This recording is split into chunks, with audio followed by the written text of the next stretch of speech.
Welcome to burning politics. నిత్యం ఖద్దర్ నేతల dialogue వారితో రణరంగాన్ని తలపించే తెలుగు నేల రాజకీయం రసకందాయంగా మారింది. సై అంటే సై అనే రేంజ్ లో సాగుతున్న పొలిటికల్ దంగల్పై ఓ లుక్ వేద్దాం.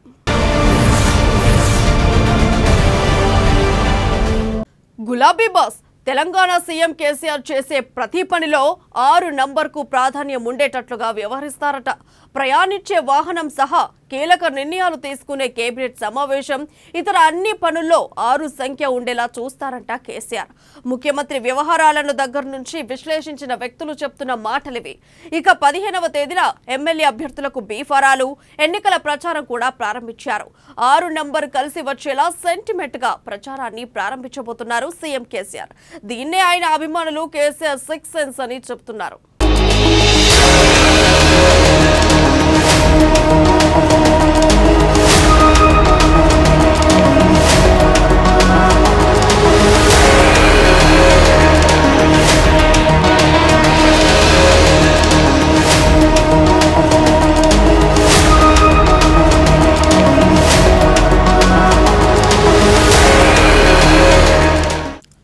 ఎట్టకేలకు బీఆర్ఎస్ పార్టీ తన అమ్ముల పొది నుంచి అస్త్రాలను బయటకు తీసింది.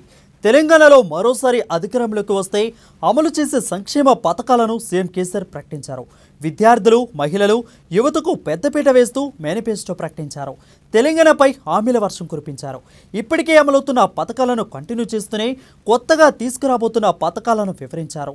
51 మంది బీఆర్ఎస్ అభ్యర్థులకు బీఫామ్లను ఇచ్చారు. పనిలో పనిగా ఎన్నికల ప్రచారాన్ని కూడా మొదలుపెట్టారు. స్కీమ్ తేవాలని చెప్పి నిర్ణయించినాం. రాష్ట్రంలో తెలంగాణ రాష్ట్రంలో దాదాపు 1,10,00,000 కుటుంబాలు ఉంటాయి. ఈ 1,10,00,000 కుటుంబాలలో 93 లక్షల పైచిలకు రేషన్ కార్డులు మనం ఇచ్చున్నాం. బీపీఎల్ కార్డులు, బిలో పావర్టీ లైన్ రేషన్ కార్డులు మనం ఇచ్చున్నాం. తెల్ల కార్డులు వాళ్ళందరూ కూడా బీపీఎల్ కింద పరిగణించబడతా ఉన్నారు. ఆరోగ్యశ్రీకి కావచ్చు, మరోదానికి కావచ్చు, దాన్ని మనం క్రైటీరియా తీసుకుంటా ఉన్నాం. ఇక వీరికి వారికి అనకుండా ఎవరైతే అర్హులైనటువంటి బీపీఎల్ అంటే తెల్ల కార్డు కలిగి ఉన్నటువంటి పేద కుటుంబాలు 93 లక్షల కుటుంబాలుగా ఉన్నాయి. దాదాపు 90% పైచీలకు కుటుంబాలు ఉన్నాయి. ప్రభుత్వం తీసుకున్న ఒక గొప్ప నిర్ణయం ఏంటంటే, మేము రేపు గెలిచిన తెల్లారి నుంచే ఈ వచ్చే బడ్జెట్ సంవత్సరంలోనే మార్చి తర్వాత 100కు 100% ప్రభుత్వం ప్రీమియం ప్రభుత్వమే చెల్లించి రైతు బీమా తరహాలో ఈ కుటుంబాలన్నిటికీ కూడా కేసీఆర్ బీమా ప్రతి ఇంటికి ధీమా అనే పద్ధతిలో బీమా సదుపాయాన్ని కల్పించాలని చెప్పి ప్రభుత్వం నిర్ణయించింది. దాదాపు 90% ఫ్యామిలీస్కి మన రాష్ట్రంలో బీమా సౌకర్యం వస్తుంది. ఈచ్ బీమా కోసం అంటే ఈచ్ కుటుంబానికి ఈ బీమా కోసం సుమారు 3,600 నుంచి 4,000 రూపాయలు ఖర్చు అయ్యే అవకాశం ఉంది. అయితే ఇక్కడే ఒక ఇంట్రెస్టింగ్ విషయం ఇంటర్నేషనల్ హాట్ టాపిక్గా మారింది. దేవులతో పాటు సెంటిమెంట్ను కూడా బాగా నమ్మే వ్యక్తి కేసీఆర్. ఆయన ఏం చేసినా దాని వెనుక ఏదో ఒక సెంటిమెంట్, ఏదో ఒక నమ్మకం ఉంటుంది. కేసీఆర్ను బాగా గమనించే చాలా మందికి ఇది తెలుసు. ఇప్పుడు ఆయన 15వ తారీఖునే అభ్యర్థులకు బీఫామ్లు ఇవ్వడం, అది కూడా 51 మందికి మాత్రమే బీఫామ్లు ఇవ్వడం, అదే రోజు ఎన్నికల ప్రచారాన్ని కూడా మొదలు పెట్టడం వెనుక ఒక ఇంట్రెస్టింగ్ పాయింట్ ఉన్నట్లు చర్చ జరుగుతుంది. 15వ తారీఖులోని నెంబర్లను కలిపితే 5+1 6 నెంబర్ వస్తుంది. బీఫామ్ని తీసుకున్న అభ్యర్థులు 51 మంది. ఆ నెంబర్ను 5+1గా కూడినా అదే 6 నెంబర్ వస్తుంది. 6 కేసీఆర్ లక్కీ నెంబర్. ఈ విషయాన్ని చాలా సందర్భాల్లో చెప్పారు. కేసీఆర్ లక్కీ నెంబర్ కాబట్టి 6 నెంబర్ వచ్చేలా డేట్, బీఫామ్లను ప్లాన్ చేశారని సోషల్ మీడియాలో పోస్టులు పెడుతున్నారు ఆయన అభిమానులు.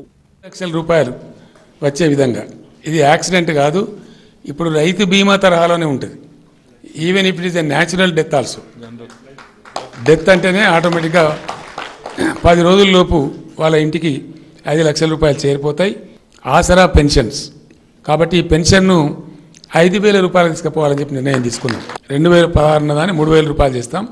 ప్రతి సంవత్సరం ఒక 500 రూపాయలు పెంచుకుంటూ 5వ సంవత్సరం నిండే నాటికి 5,000 రూపాయలు తీసుకెళ్తాం.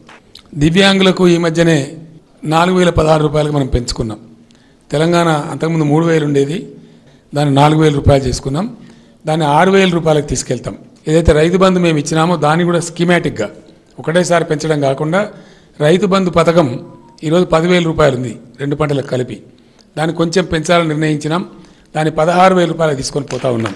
అర్హులైనటువంటి మహిళలకు నెలకు ఒక 3,000 రూపాయల భృతి, గౌరవ భృతి ఇవ్వాలని కూడా నిర్ణయం తీసుకున్నాం.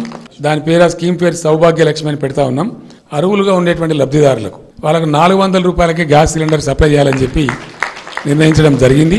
ఆరోగ్యశ్రీ యొక్క గరిష్ట ఇన్సూరెన్స్ పద్ధతిని 15 లక్షల రూపాయలకు పెంచాలని చెప్పి నిర్ణయించుకున్నాం. అది అందరికీ కూడా ఉపయోగపడుతుంది.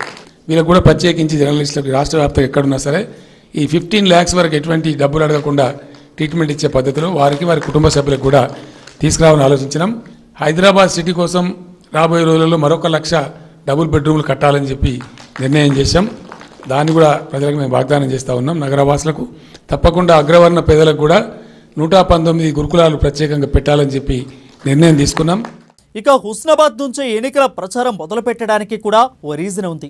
తెలంగాణ వచ్చిన తర్వాత ఫేస్ చేసిన మొదటి ఎన్నికల ప్రచార కార్యక్రమాన్ని కేసీఆర్ హుస్నాబాద్ నుంచే మొదలుపెట్టారు.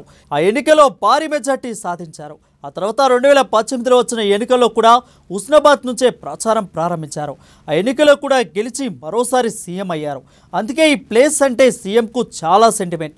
ఈసారి కూడా అదే సెంటిమెంట్ను రిపీట్ చేసి హ్యాట్రిక్ సీఎం అవ్వాలని కూడా హుస్నాబాద్ నుంచే కేసీఆర్ ఎన్నికల ప్రచారం మొదలుపెట్టారని సోషల్ మీడియాలో పెద్ద ప్రచారం జరుగుతుంది.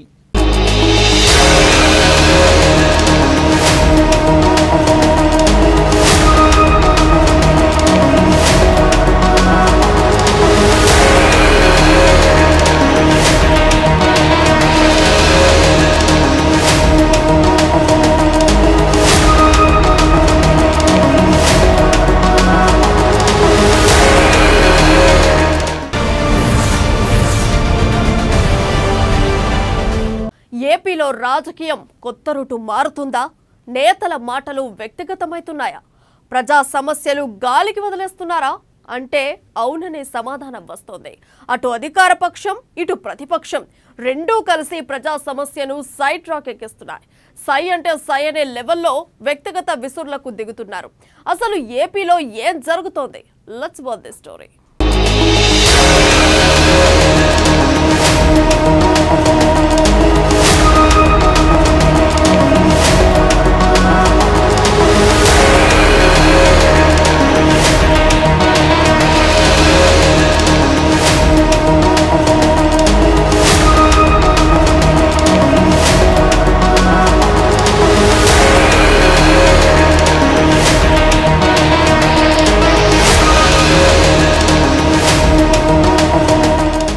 ఏపీలో డిఫరెంట్ పాలిటిక్స్.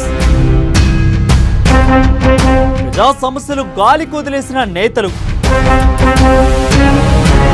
వ్యక్తిగత విమర్శలకే ప్రాధాన్యత, నేతల మాటలపై ప్రజల ఆగ్రహం, ప్రజా సమస్యలపై మాట్లాడాలని సలహాలు.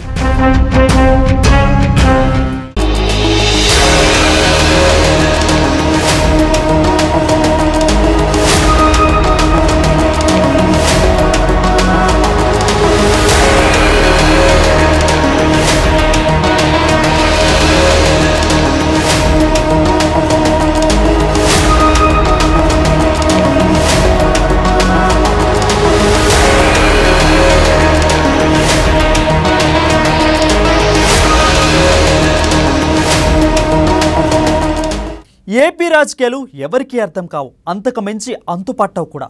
రాజకీయ పార్టీలు ప్రజలకు ఏం చేస్తాయో చెప్పడం లేదు. ప్రత్యర్థి పార్టీల బలహీనతల గురించి, వైఫల్యాల గురించి మాత్రమే మాట్లాడుతున్నాయి. జగన్ తన తల్లిని గెంటేశారని, చంద్రబాబు ఎన్టీఆర్కు వెన్నుపోటు పొడిచారని, పవన్ కళ్యాణ్ 3 పెళ్లిళ్లు చేసుకున్నారని ఆరోపణలు చేసుకుంటున్నారు. తమ అధికారంలోకి వస్తే ఏం చేస్తామో, ప్రజా సమస్యలు ఎలా పరిష్కరిస్తామో మాత్రం చెప్పడం లేదు. ఎప్పుడూ వ్యక్తిగత విమర్శలకు పరిమితమవుతున్నారు. ప్రజా సమస్యలను విస్మరిస్తున్నారు. బాబు దత్తపుత్రుడి స్టోరీ మీ అందరికీ కూడా తెలిసిందే. శాశ్వతంగా దత్తపుత్రుడి ఇల్లు హైదరాబాద్లోనే. కానీ ఆ ఇంట్లో ఇల్లాలు మాత్రం దత్తపుత్రుడి గారి ఇల్లు హైదరాబాద్లోనే. కానీ ఆయన ఇంట్లో ఇల్లాలు మాత్రం ప్రతి 3 సంవత్సరాలకు 4 సంవత్సరాలకు మారిపోతా ఉంటారు. ఒకసారి లోకల్, ఒకసారి నేషనల్, మరోసారి ఇంటర్నేషనల్. మరి తర్వాత ఎక్కడికి పోతాడో? ఆడవాళ్ళన్నా, పెళ్లిళ్ల వ్యవస్థ అన్నా ఈ పెద్ద మనిషికి ఉన్న గౌరవం ఏమిటి అన్నది ఆలోచన చేయమని చెప్పి మిమ్మల్ని అందరినీ కూడా కొడతా ఉన్నా. రాజకీయ పార్టీల అధినేతల వ్యక్తిగత వైఫల్యాలను హైలైట్ చేయడం ద్వారా రాజకీయ ప్రయోజనం పొందేందుకు ఎక్కువగా ఉపలాట పడుతున్నారు. జగన్ తన తల్లి విజయమ్మను పట్టించుకోపోతే అది కుటుంబ వ్యవహారం. పవన్ పెళ్లిళ్ళు అనేది ఆయన వ్యక్తిగత జీవితం. చంద్రబాబు ఎన్టీఆర్కు వెన్నుపోటు పొడిస్తే అది వారి పార్టీ అంశం. ఆ విమర్శలతో ప్రజా సమస్యలను పట్టించుకోపోవడాన్ని ఏమనాలి? ప్రభుత్వం తన పాలనను సజావుగా నడిపిస్తుందా? ఇచ్చిన హామీలను అమలు చేస్తుందా అన్నదానిపై విపక్షాలు ప్రశ్నించాలి. ఇచ్చిన హామీలను అమలు చేశాం, మీకంటే బాగా పాలన సాగించామని ప్రభుత్వ గణాంకాలతో సహా వివరించాలి. ఏపీలో ఆ పరిస్థితి ఉందా అంటే ముమ్మాటికి లేదని చెప్పాలి. 15 సంవత్సరాలైంది పార్టీ పెట్టి, 15 సంవత్సరాలైంది పార్టీ పెట్టి, ఇవాళకి కూడా ప్రతి నియోజకవర్గంలో క్యాండిడేట్ లేడు, ప్రతి గ్రామంలోనూ జెండా మోసేదానికి మనిషి లేడు. ఆయన జీవితం అంతా కూడా చంద్రబాబు నాయుడు గారిని భుజానెత్తుకొని మోయడానికే 15 సంవత్సరాలు పట్టింది ఆ పెద్ద మనిషికి. ఆశ్చర్యం అనిపిస్తుంది.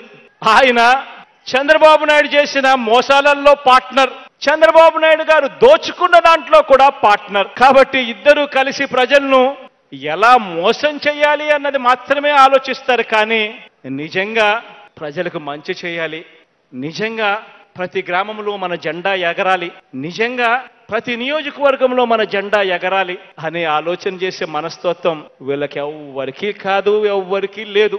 కావాల్సిందంతా బిస్కెట్లు వేసినట్టు, చాక్లెట్లు వేసినట్టు సంపాదించే గజ దొంగల ముఠాలో భాగం పంచడం.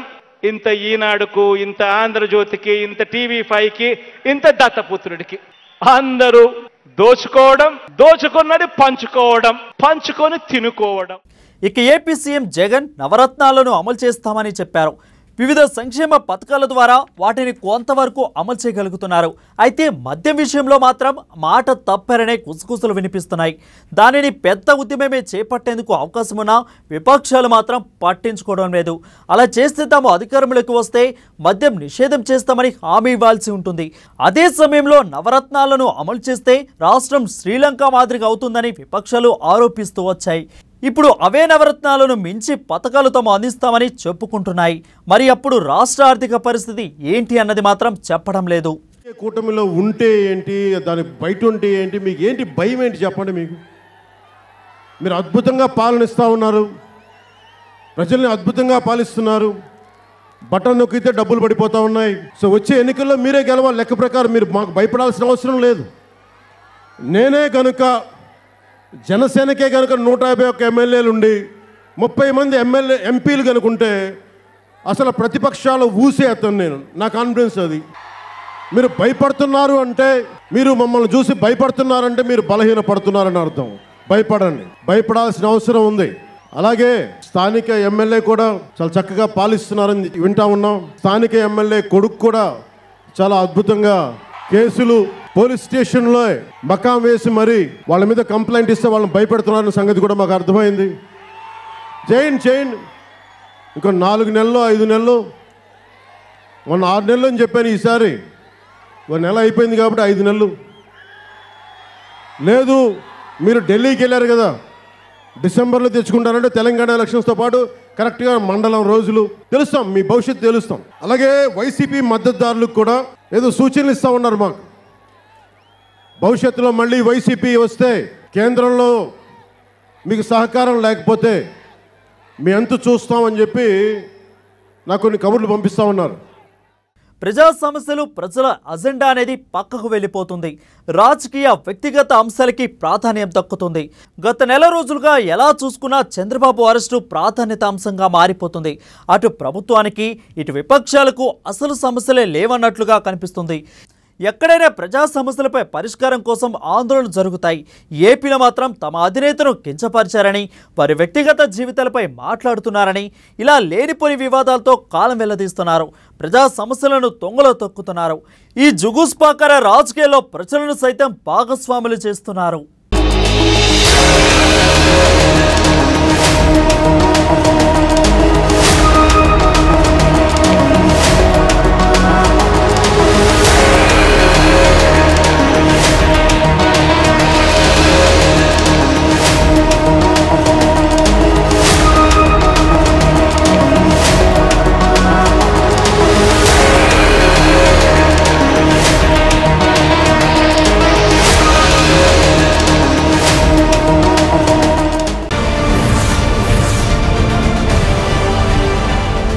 ఇది ఈ రోజు బర్నింగ్ పాలిటిక్స్. మరిన్ని రాజకీయ విషయాలు రేపటి బర్నింగ్ పాలిటిక్స్ లో చూద్దాం.